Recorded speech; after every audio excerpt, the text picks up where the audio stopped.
गोपीनाथ मुंडेंनी भारतीय जनता पक्षाचं जन्मापासूनच काम केलं आणि तो पक्ष उभा केला असं विधान पंकजा मुंडे यांनी केलं। तसंच मुंडेंवर प्रेम करणाऱ्या लोकांना एकत्र केलं तर वेगळा पक्ष उभा राहील असंही त्या म्हणाल्या। ठाकरे गटाचे माजी आमदार राजन साळवी लवकरच शिंदेंच्या शिवसेनेत प्रवेश करणार आहेत अशी माहिती न्यूज 18 लोकमतच्या सूत्रांनी दिली। लवकरच पक्षप्रवेशाची तारीख निश्चित केली जाणार असल्याची माहिती आहे। दिल्लीत देखील महाराष्ट्र पॅटर्न दिसला आणि त्यामुळे सगळ्यांनी एकत्र येण्याची गरज आहे। आता लढायचं की एकत्र यायचं हे नेत्यांनी ठरवावं असा सल्ला संजय राऊतांनी इंडिया आघाडीतील विरोधकांना दिला। महाविकास आघाडीचं पुढचं 25 वर्षांचं भवितव्य अंधारात आहे। इंडिया आघाडी टिकणार नाही हे सगळ्यांना माहिती असल्याचं म्हणत मंत्री उदय सामंतांनी संजय राऊतांवरती निशाणा साधला।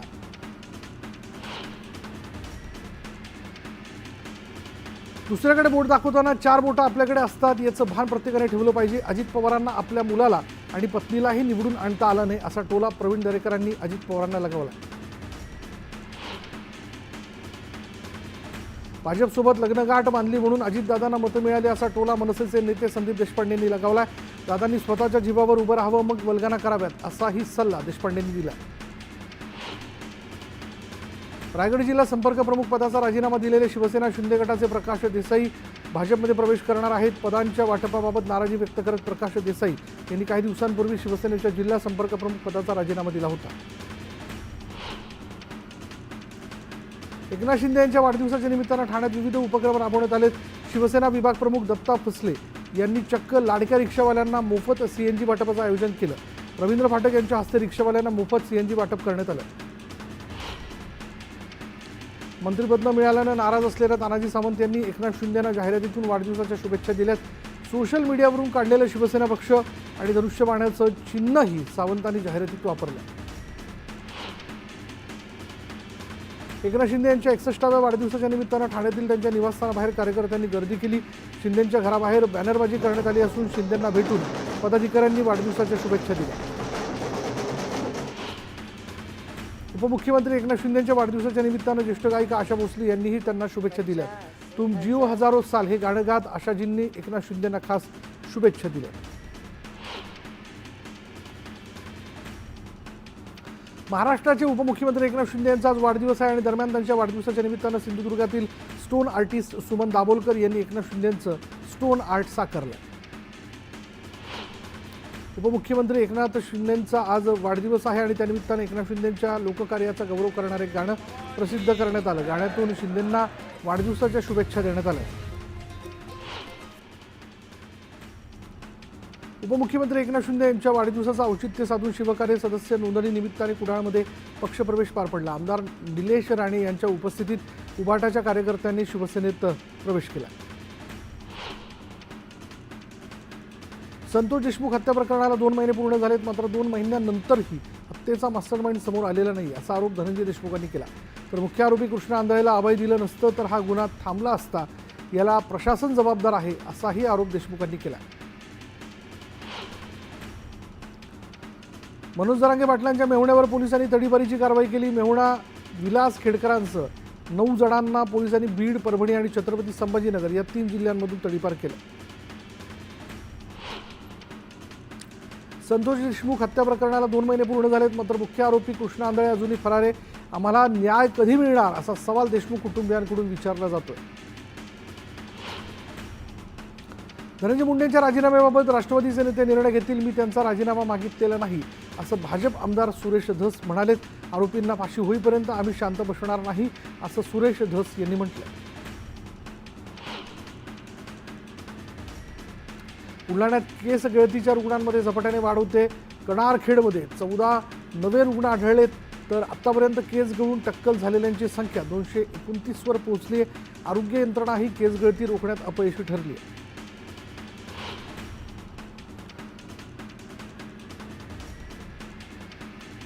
जळगावच्या धरणगावमधील बसस्थानक परिसरात किरकोळ वादातून चौघांनी भर रस्त्यात हाणामारी केली। हाणामारीची घटना सीसीटीव्ही कॅमेऱ्यात कैद झाली असून पोलिसांकडून पुढील तपास सुरू आहे।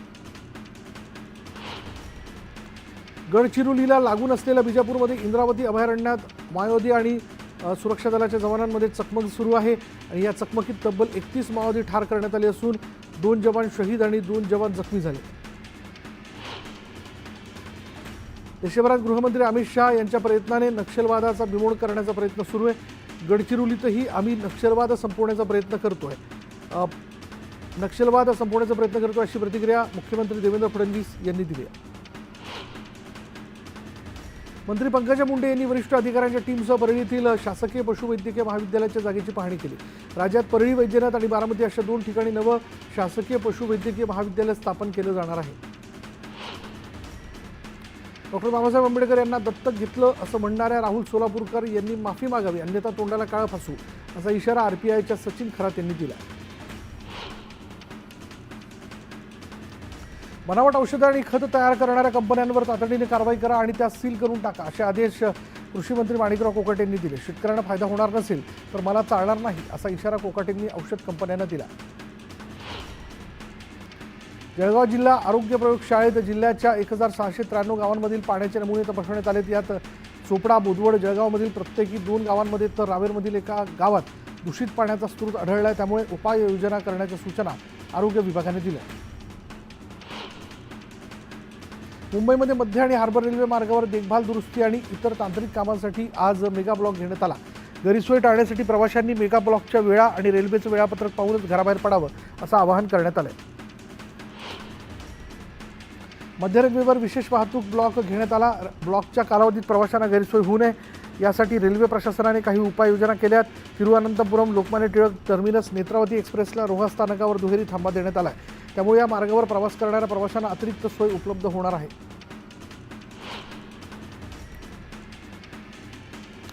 पिंपरी चिंचवड शहरात एका टोळक्याने 7 ते 8 वाहनांची तोडफोड केली। लोखंडी रॉड, कोयता मारून वाहनांच्या काचा फोडल्या। दरम्यान वाहन मालकांच्या फिर्यादीवरून पोलीस स्टेशनमध्ये तक्रार दाखल करण्यात आली।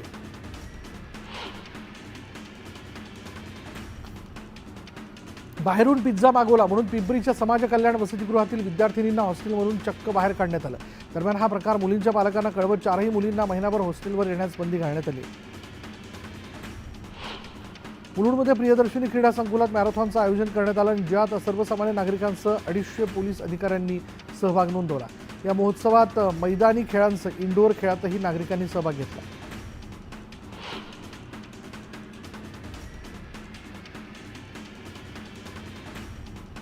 पुण्याच्या मुळशी तालुक्यातील भुकुम इथं एका सोसायटीत पाकिस्तानी चलनाची नोट सापडली। दरम्यान ही पाकिस्तानी नोट पुण्यात कशी आली याचा तपास बावधन पोलिसांकडून सुरू आहे। कल्याण रेल्वे स्थानकाच्या तिकीट काउंटरवर प्रवाशांकडून जादा पैसे वसूल केल्याचा धक्कादायक प्रकार समोर आला आणि एका तिकिटामागे तब्बल 30 रुपये अधिक घेण्यात आल्याचा आरोप प्रवाशांनी केला असून हा संपूर्ण प्रकार मोबाईल कॅमेऱ्यात कैद झाला। पुण्यात कार चालकाचं नियंत्रण सुटल्यानं अपघात झालाय। पुण्याच्या शुक्रवार पेठेत कार चालकाने 7 ते 8 वाहनांना धडक दिली। सुदैवानं अपघातात कोणीही जखमी झालेलं नाही।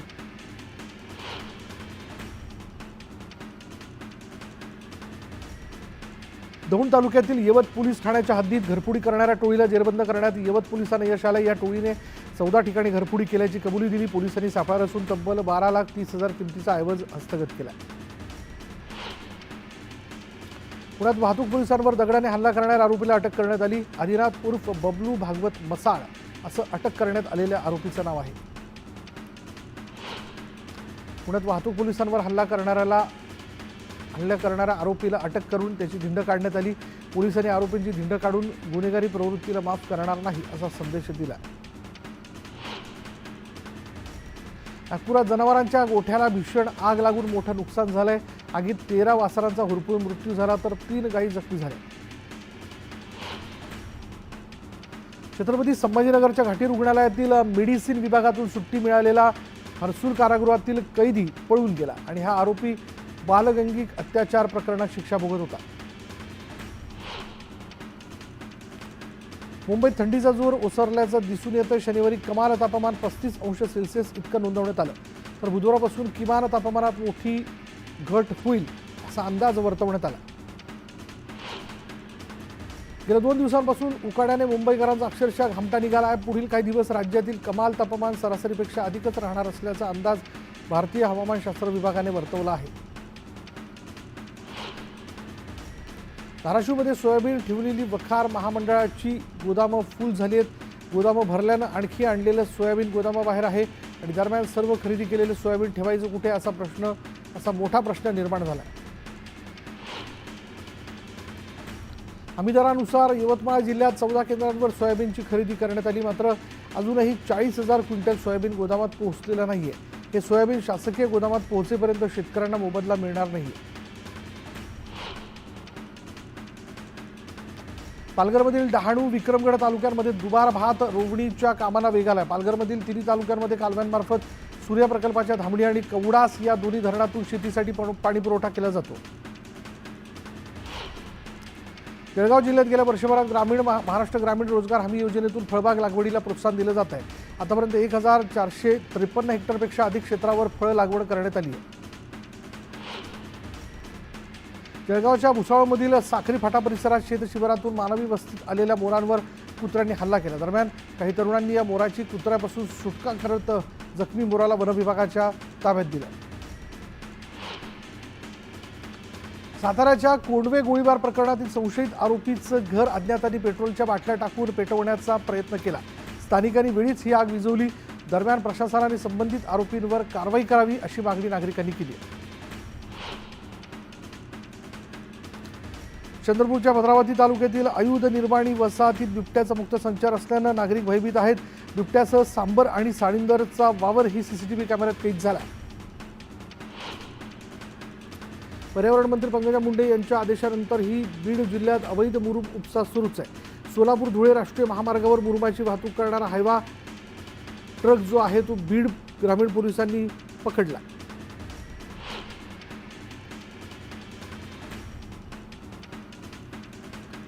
चंद्रपूरच्या दिंडोरा बॅरेज प्रकल्पग्रस्तांच्या आंदोलनाचा आज 18वा दिवस आहे. चंद्रपूर, वर्धा आणि यवतमाळमधील शेकडो शेतकरी आंदोलनात सहभागी आहेत. प्रकल्पग्रस्तांना 2013च्या भूमी अधिग्रहण कायद्यानुसार मोबदला देण्याची मागणी आंदोलकांनी केली आहे. जुन्नरमधील खामुंडी गावच्या बोडके कुटुंबातील बनू बोडके यांच्या बैलगाडा शर्यतीचा हिंद केसरी बनश्या या बैलाचा 31 जानेवारीला मृत्यू झाला. दरम्यान या बैलासाठी कुटुंबाने विधिवत पिंडदान पार पाडलेलं आहे आणि बैलाला अखेरचा निरोप दिला.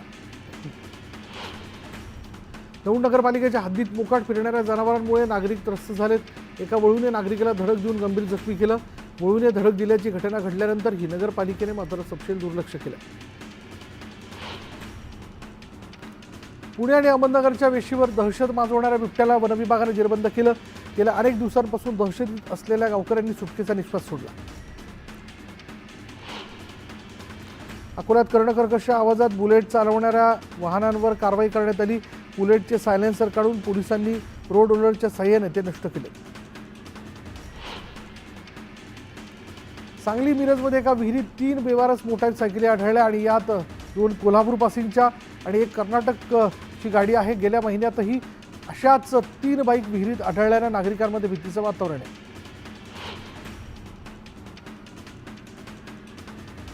सोलापूर शहरातील वाहतूक सुरळीत व्हावी यासाठी 12 तास सिग्नल यंत्रणा सुरू राहणार आहे. सकाळी 9 ते रात्री 9 वाजेपर्यंत सिग्नल सुरू ठेवण्याचा वाहतूक शाखेने निर्णय घेतला आहे. जळगावच्या यावलमधील एसटी आगारात नव्याने 10 एसटी बसेस प्राप्त झालेल्या आहेत. भाजप पदाधिकाऱ्यांकडून एसटी बसेसचं पूजन करत नारळ फोडून लोकार्पण करण्यात आलं.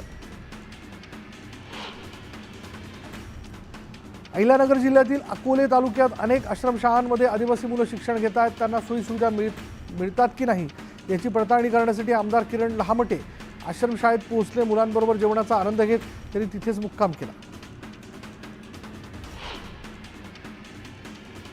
पालघरमध्ये शिवसेनेने प्रसूतीनंतर मयत झालेल्या मातेच्या बाळाला दत्तक घेतलं. बाळाचं पुढचं संगोपन शिवसेनेकडून करण्यात येणार आहे.